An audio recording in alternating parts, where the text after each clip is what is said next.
Hello friends, कैसे हैं आप सभी। आई होप अच्छे होंगे और खूब मन लगा के पढ़ाई कर रहे होंगे।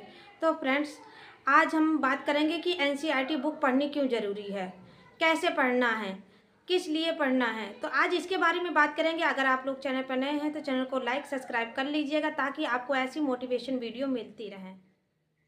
फ्रेंड्स, क्यों पढ़नी ज़रूरी है आपको एनसीईआरटी बुक। किसी भी एग्ज़ाम को क्लियर करने के लिए आपने देखा होगा, चाहे आईएएस हो, पीसीएस हो, किसी भी एग्ज़ाम जो भी होता है सब में एनसीईआरटी से ही क्वेश्चन बनते हैं। तो फ्रेंड्स, आईएएस वाले भी पीसीएस वाले भी एनसीईआरटी बुक को ही पढ़ते हैं। 6 से लेके 12 तक की बुक पढ़ते हैं।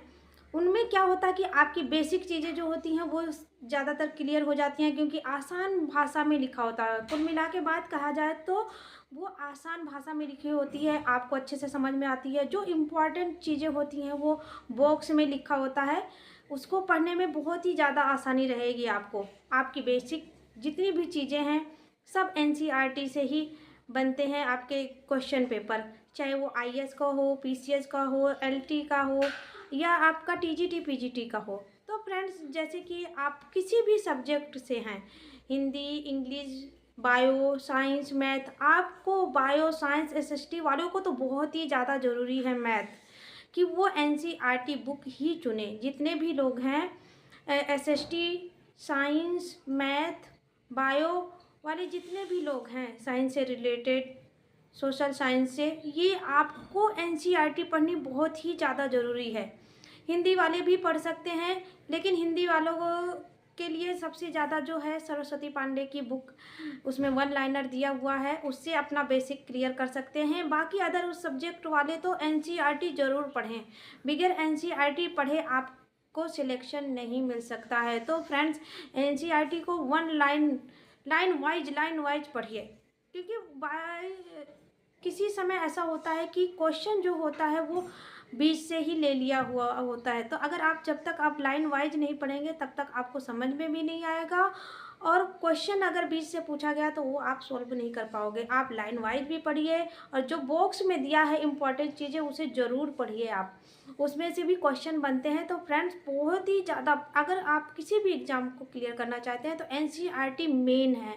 आपको एनसीईआरटी पढ़े बगैर आपको सफलता नहीं मिल सकती, आप सक्सेस नहीं पा सकते हैं।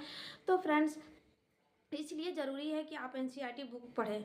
अदरवाइज भी बुक पढ़ सकते हैं, लेकिन पहले आप जो शुरुआत करनी है आपको एनसीईआरटी से ही करना है।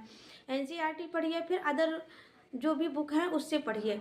हिंदी वाले तो, मैं तो हिंदी से हूँ, तो फ्रेंड्स मैं एनसीईआरटी भी पढ़ ली हूँ, और सरस्वती पांडे के बुक से अपनी जितनी भी बेसिक चीज़ें थी, बेसिक जो था मैंने सरस्वती पांडे के बुक से ही क्लियर करा है अपने, क्योंकि उसमें लाइन वाइज दिया हुआ है, पढ़ने में आसानी है, वो भी इन आसान लैंग्वेज में लिखी हुई है। तो फ्रेंड्स, आप भी पढ़ सकते हो। अगर आपकी तैयारी नहीं है, नहीं किसी कारणवश नहीं कर पाए हैं, एग्ज़ाम आने वाला है, 2 महीने रह गए हैं, अभी तक ये था कि 15 दिन बचे, हम क्या क्या करें, हम तो पढ़ नहीं पाए थे, क्या हुआ।